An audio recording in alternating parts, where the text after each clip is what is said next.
October 6th, 2007. To date, you have been responsible for 960 captures.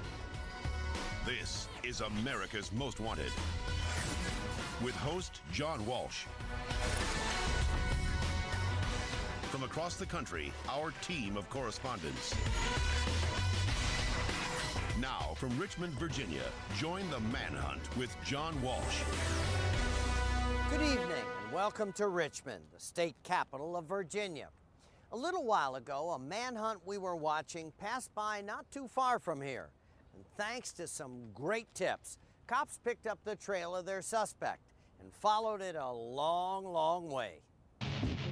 Police! At the wall! Open the door! Policía, abre la puerta! Police! 5 a.m., Flagstaff, Arizona. A moment dozens of detectives in 4 states have been waiting for months. And here's what led up to it.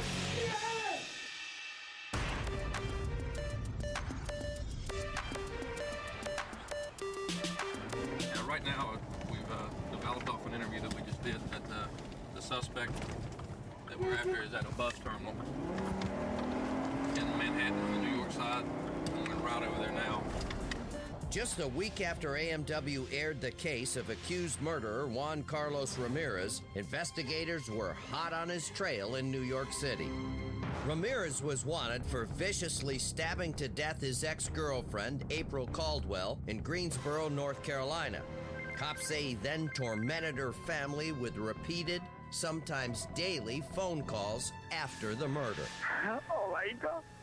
I love you, April. You know how much I love you, Doctor. Even when he didn't call. If there was a knock at the door, just always in constant fear. Ready when you are. Back in New York, hours of surveillance by detectives with the New York, New Jersey Regional Fugitive Task Force paid off. They found a man who told them he met Ramirez in mid-July. Ramirez called himself Miguel and said he had nowhere to stay. The man let Ramirez stay at his Union City, New Jersey apartment for about a week, until Ramirez left just before police got there. The man said Ramirez smoked cigarettes constantly and slept wherever he could find room. He would arrive and put these chairs here, this one here, like this. 3 or 4, because they don't even fit here. Like this. 4, and he would lay here. But that was mid-July, so where had Ramirez gone from there? Go upstairs, Mike. Over the course of 2 days, the task force hit apartment after apartment in Union City, New Jersey, in the Bronx, Police, sir. Sit down right where you walk. and in Manhattan, Anybody else in the apartment? all places where Ramirez could be staying. One by one, they ruled out locations. Finally, it was time to admit they may have run out of leads. But then a break. While checking out tips in Virginia, detectives met a confidential informant who led them to Ramirez. The informant said Ramirez had made his way from the New York City area all the way to Flagstaff, Arizona. You got me? 4:30 on a Thursday morning. A team made up of the Flagstaff U.S. Marshals, the Phoenix U.S. Marshals Heat Task Force, and U.S. Immigrations and Customs agents met in a parking lot for a briefing. Target is Juan Ramirez. He's considered armed and dangerous. Then it was over to the apartment where they were told Ramirez was staying for an early morning wake-up call. Police! Let's see your hands! Police! Hands up! Get out of there! Get out of there! Let me have him right here, guys. Watch upstairs. Watch upstairs. What is your name? Then why do you say Miguel? What is your name? Okay. And it's your opportunity to be straight with us and just give us your name. Okay? Okay. All right, see? Okay, can you give me your full name? We believe we have our target right here. He's, which is Juan Ramirez. He's using the name Miguel Sosa. That's what he's telling us right now. But they're interviewing him right now. Most likely, it's this guy right here. This should be Juan Ramirez. Yeah, we believe this is him. Stand right here for me. Okay? And so just stay calm. Everything else will be calm. Okay? Don't need any problems. Was your real name Juan Carlos Ramirez? You sure? No. Not that you know of? Deputies say Ramirez, who looks shell-shocked and maybe even a little relieved, finally admitted who he was and even answered questions from an AMW producer. Do you have anything to say to the Caldwell family? I need something to speak to the mom. You want to speak to the mother? Yeah. What do you want to say to her right now? She's waiting for the phone call on your apprehension. What do you want to say to her? People, when I hear you the mom. I don't hear you other people. Okay? Then, before Ramirez was loaded into the car for his ride to an Arizona detention center, he answered one final question. Are you still in love with April? Yes. His capture was the moment the Caldwell family had waited for 9 agonizing months. And while Arizona deputies walked Ramirez into jail, Greensboro detectives John Sloan and Mike Terry anxiously waited for the news. He is in custody. And so you can let everyone know back out there. You guys rock, man. We're getting ready to go to the family's house and notify them. So they believe that we're coming out here to show them a photograph that we have that the investigation turned up that with the Miguel Sosa name on it to verify that they believe that it is Juan in the picture. I think that's him. He's in handcuffs right now. Yeah. Out in Arizona. Flagstaff, Arizona. We got him. Is that him? Oh, it's him. He admitted. Yeah, he admitted it. It's him. He admitted it's Juan. Yeah. He did? Yep, we've got him. About 30 minutes ago. Got him about 30 minutes ago. The family seemed to be in a state of shock when first hearing the news. Then, happiness entered their lives for the first time in a long, long while. Peggy, they called him. They called him. I'm just so happy. I don't know what to do. I feel numb all over.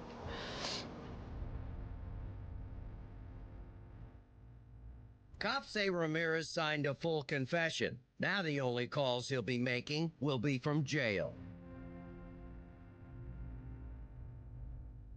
It's like we could start all over again.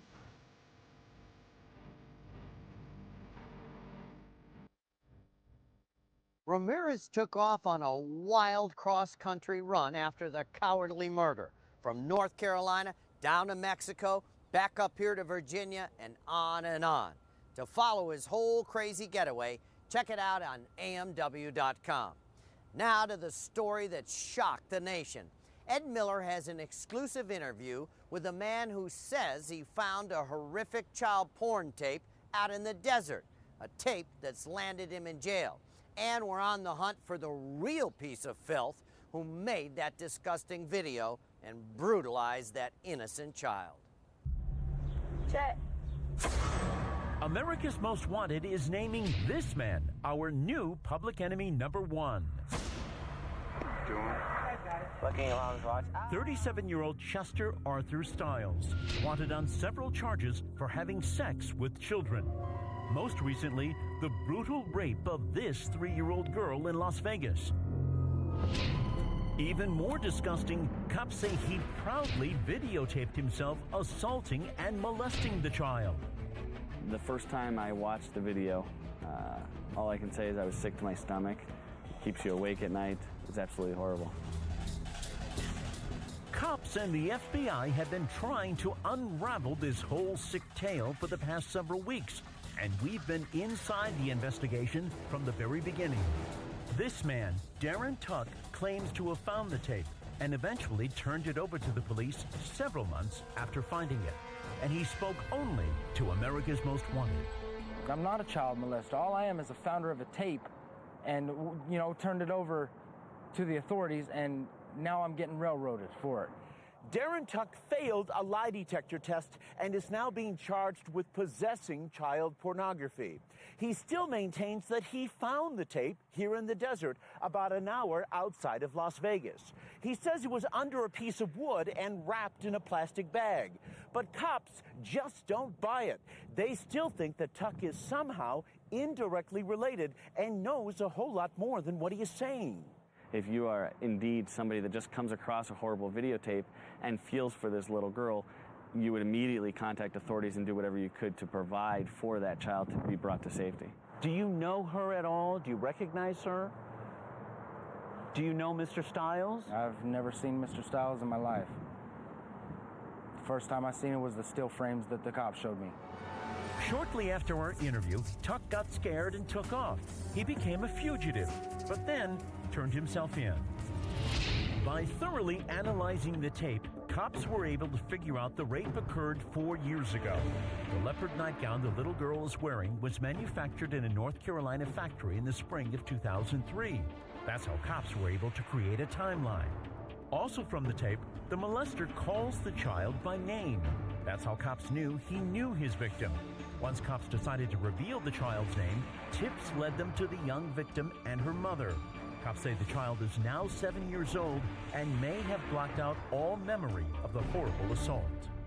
She looks like a very happy 7-year-old girl. The paparazzi. We found Tina Allen, who dated Chester Stiles on and off for 10 years. She shared with us some of her family videos from back then. When I heard them say his name, it made me sick. It disgusted me, it repulsed me, it embarrassed me, it shocked me. Oh my God. She was not nearly as shocked as her daughter was when a Fox reporter showed her some stilled pictures from the tape. I mean, That's him. that's him? Oh my God. That's my bed. That looks like my bed. What? Here? This looks like your bed here. That looks like my sheets or my friend's sheets. Stephanie's mom now blames herself for introducing Stiles to the little victim and her family because they all hung out together. Did I see anything? Hell no. I never saw anything. I never detected anything. And even looking back now, did I see something? Did I notice something? No. What Tina did see was Stiles' violent temper. He kicked in my front door. I shut the door in his face after telling him I didn't want him here. And he turned around and knocked the door into me. The mark, I mean, I was bruised from here to here. Tina says Stiles is a selfish sexual deviant. He got into bondage and sadomasochism and domination, chains, whips. There was never a time that there wasn't more than just me. He was with several women at any given time. He needed a harem, I guess. Now that Stiles is on the run, Tina says she lives in fear. I am terrified. I am scared. The man has physically assaulted me, has verbally abused me, mentally taxed me. We got a call from an AMW tipster who used to be Stiles' roommate.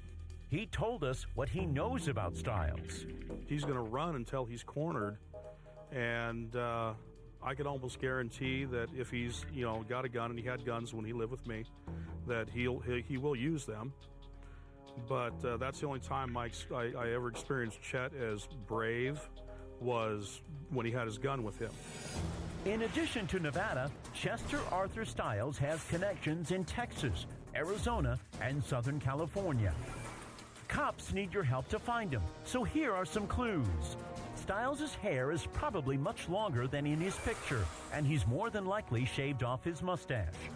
Stiles could be driving a 1996 white Buick Century with red interior. He may have his dog with him, a pregnant white mixed pit bull. And his old buddies tell us he's compulsive about constantly washing his hands. Cops warn us that Chester Arthur Stiles could be molesting another child tonight. So if you know where Stiles is hiding, call us at 1-800-CRIME-TV. Now, we had some great tips come in when we ran our story on Stiles last week. And later on in the program, Michelle Sagona will have more on your tips that have been lighting up our hotline. So stay right here. There's lots more to come from Richmond, Virginia. We'll be right back. Up next, a fugitive on surveillance tape waits to be served a meal. Just hours after cops say he served up a supersized beatdown. He hit me and my body just stopped. Cops say he likes to beat women, but tonight we'll beat him to the punch.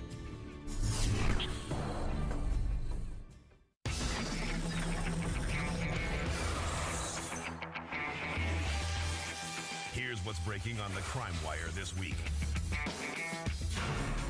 In Polk County, Florida, this man knew his 15-year-old daughter was often online, but he had no idea she was in cyberspace falling for a convicted child molester.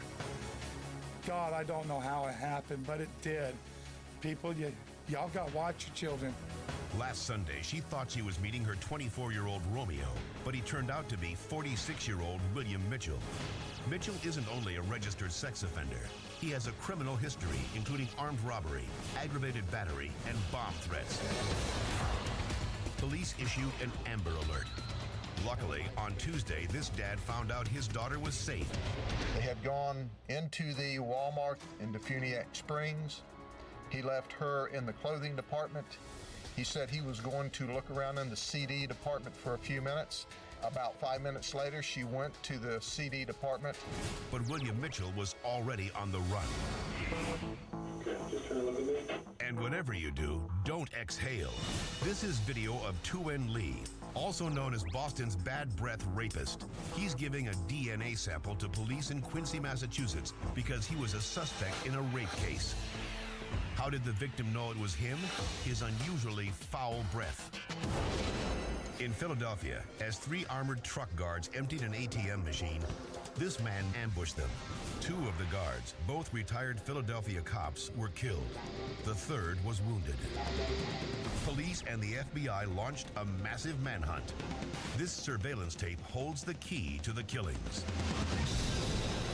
Growing up, it seems like nearly every little boy wants a hot rod, and every little girl at some point wants her own horse. And if you live down here in Virginia horse country, it's hard to say no when your child asks for one of these. Not so far from here in Gum Spring, Virginia, a woman gave in to her daughter's wishes for a horse. But as John Lieberman reports, a dream come true for the little girl turned into a raging nightmare for Mom.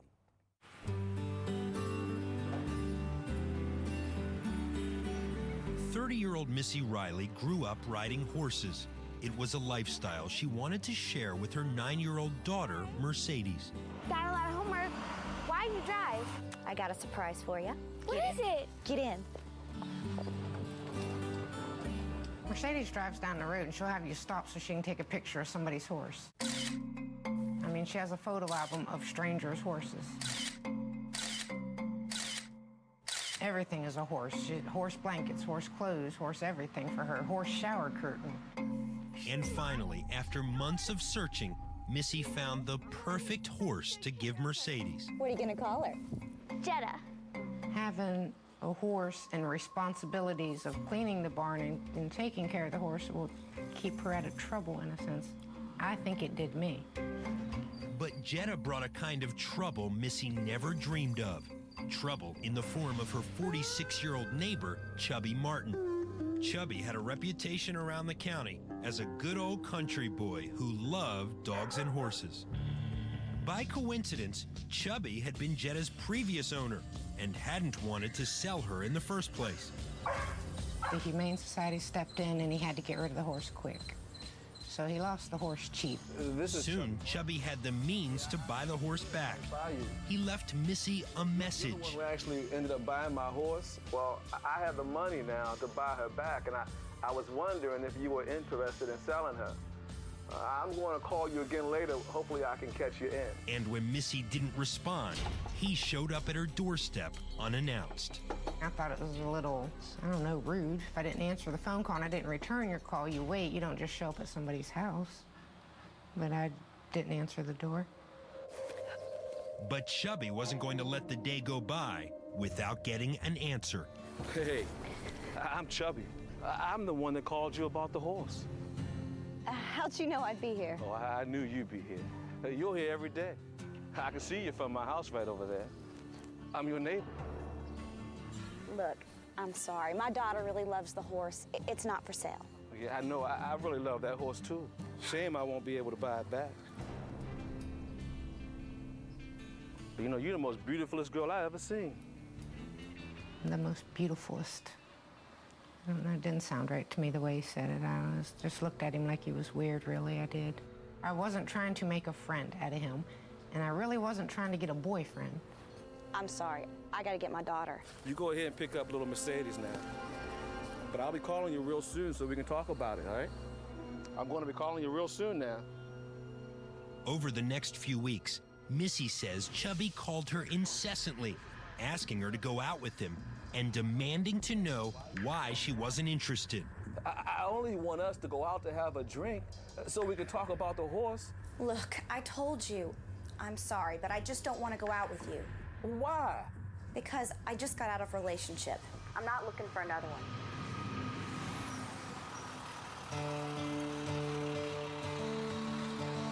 But cops say Chubby made sure Missy knew he wasn't going to take no for an answer. Chubby had looked at me in a mean, kind of creepy way. It was a perverted, sick stare. It was creepy. Creepy as Chubby was, nothing could have prepared Missy for what cops say happened on the morning of February 5th, 2007.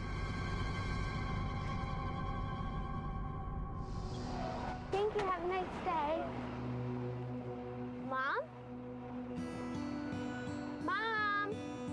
I'm sorry, she's not here. The school called Missy's parents, and they picked up Mercedes. They figured Missy had been held up shopping in town. But after hours went by with no sign of Missy, they realized something was wrong. Missy? My next response was that we needed to find Missy. Didn't have a key to get in the house, so my first instinct was to try to jimmy the lock open. Missy?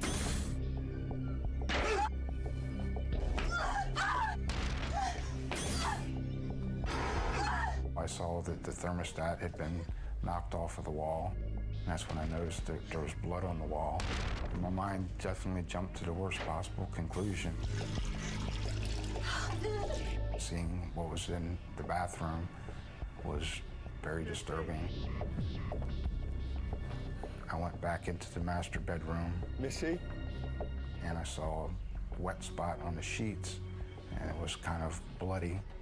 And that's when I pulled the sheet from the bottom up and saw her legs, and they were very white, cold, and clammy. And the emotion was just heart-wrenching that I had found her dead. Missy! What? Who did this to you? Chubby. Not minutes later, she started shaking violently, and I feared she was going into shock and she was going to die before anyone could get there to help her.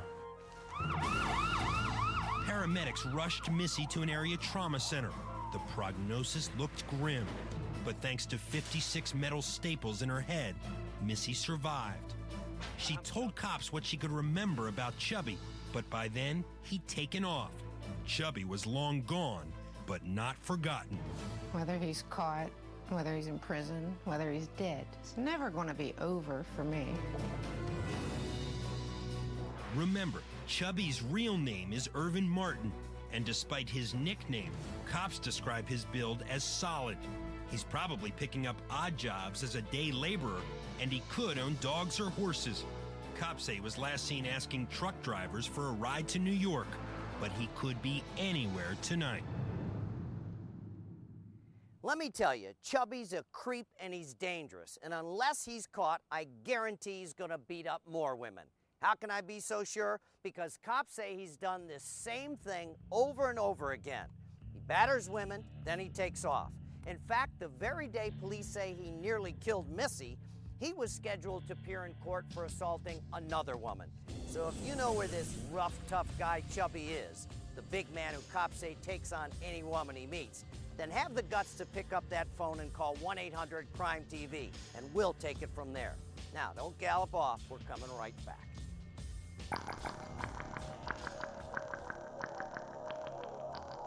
Coming up, I've lost two of the best people in the entire world. the senseless murder of 2 young people. Was the motive this broken safe or a broken heart?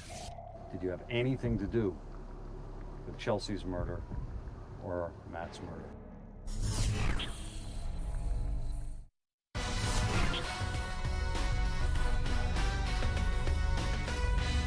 The police are really stumped on this next case, and they need your tips to help their attention. A white piece of paper, the receipt from the nearby Walmart. Detectives got a hold of the store's surveillance tapes. They saw Chelsea and Matt alive and well, only a short time before their murders. We was able to establish from the surveillance cameras inside and outside the store the time they pulled into the parking lot, their shopping while at the store, to the time they left the store.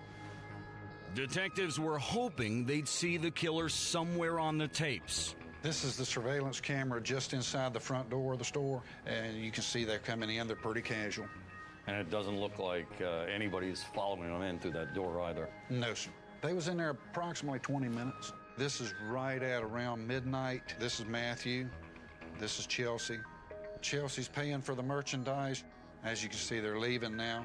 Nobody following them. Nobody else in the parking lot. While the tapes didn't reveal a suspect, they did give detectives a pretty good idea when Chelsea and Matt were murdered. They know they left the Walmart at 12:02. The ride home took about 20 minutes. During that time, neither Chelsea or Matt made a call. Matt did receive a text message on his cell phone. That was at 12:37, but never answered it. And at 2:38 a.m., and that's when Chelsea moved in with Matt Brumbaugh. Matt put all that aside and said, regardless, you still need a place to stay, you still need somewhere to be safe, and he thought that that was the best place to be for her. Stellar guy. He had a great personality, loving, and I knew that as long as she was with Matt, that he wouldn't let anything happen to her. He would do anything for her, including dying, and I believe that's what he did. It hurt. She was like, I want to get divorced, and she'd come around and say that, never mind, I'm sorry, or I just need time to figure this stuff out, or just went back and forth. I mean, I was confused as hell. I didn't know what was going on. I was just waiting on her to make up her. That truck, he always said they were like brother and sister. For Matt and Chelsea's friends and family, they are left with only their memories and their grief. You'll always have that scar, but we just need that wound to close. Because right now it's pretty painful, And someone who could do something. Coming up, cops say that after he broke out of prison, he robbed a bank, then another. Help us put this jailbird back in his coop. Next.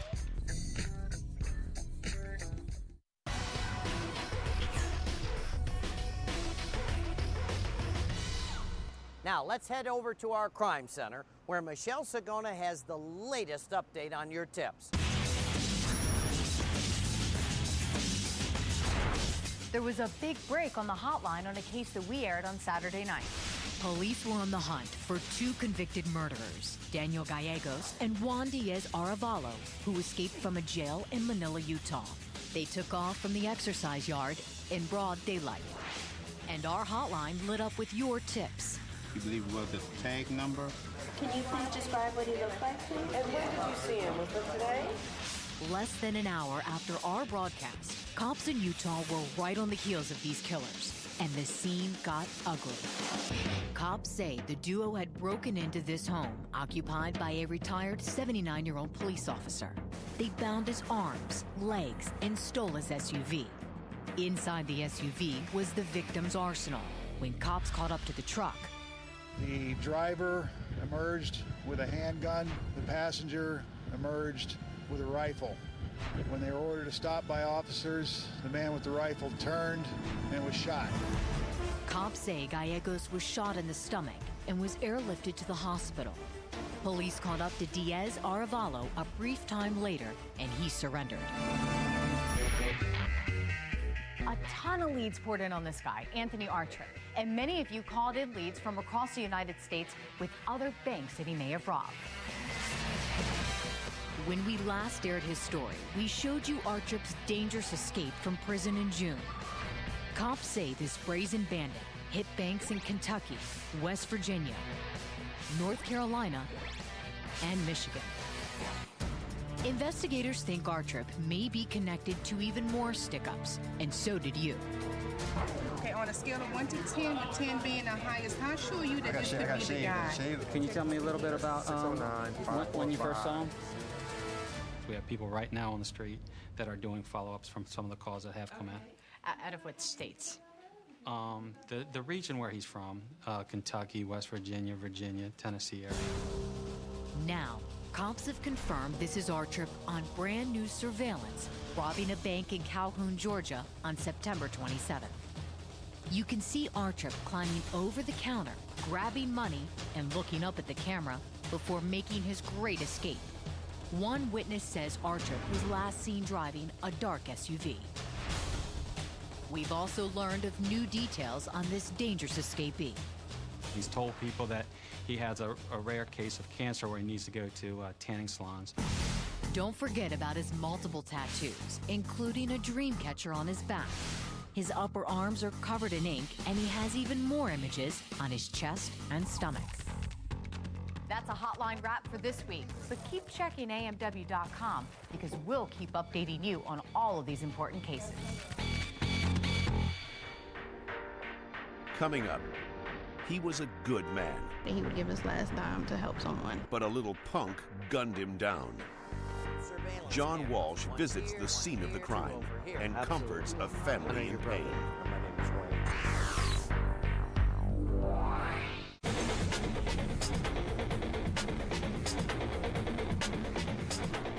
This convenience store was the scene of a really senseless murder.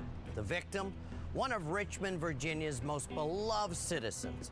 Family, friends, and frequent visitors to this store called him Pops. It's about 11:45 on the night of May 4th, 2005. Pops Rush is alone in the store, except for 5 surveillance cameras. One here, one here, one there, 2 over here. And they're high quality and full color, and they didn't blink as 2 young men sauntered in. As soon as they entered the store, they split up. One of the men walks back here where the beer is.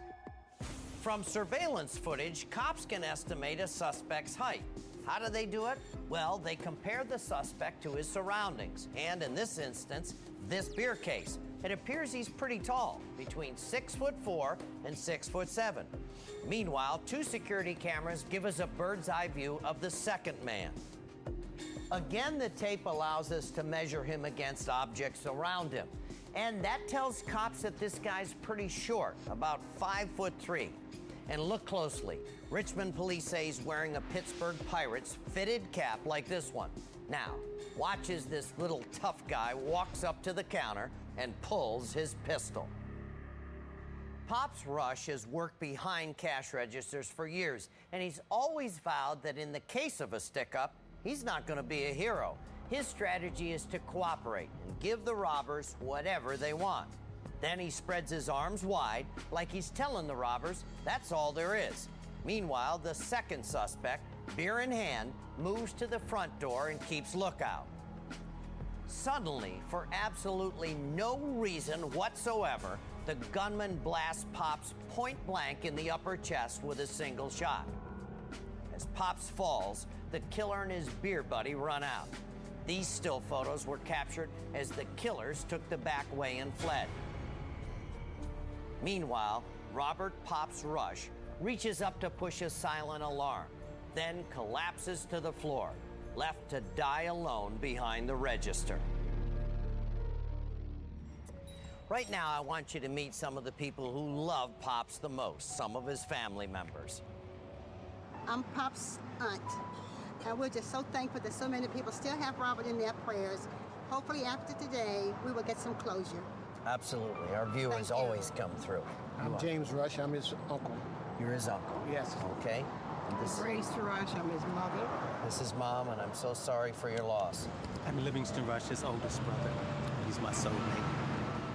Nice to meet you, Livingston. And I know that you put this memorial together for your brother, didn't you?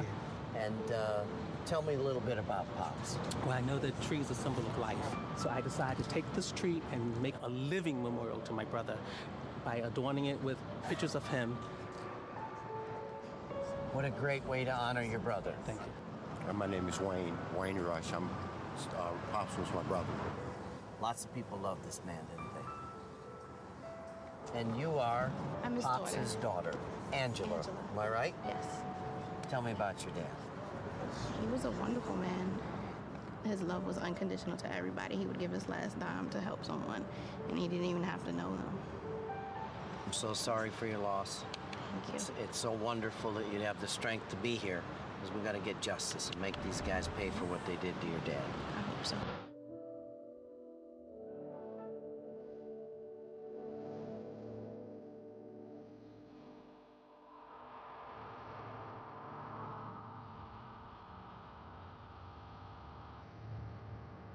Chief Deputy Tommy Martin of the Douglas County Sheriff's Department in Illinois was shot twice by suspects fleeing a home invasion robbery. He died of complications a month later. A 35-year veteran of law enforcement, Chief Deputy Martin spent much of his career as a crime scene technician. A motorcycle enthusiast, he is survived by a son and a daughter.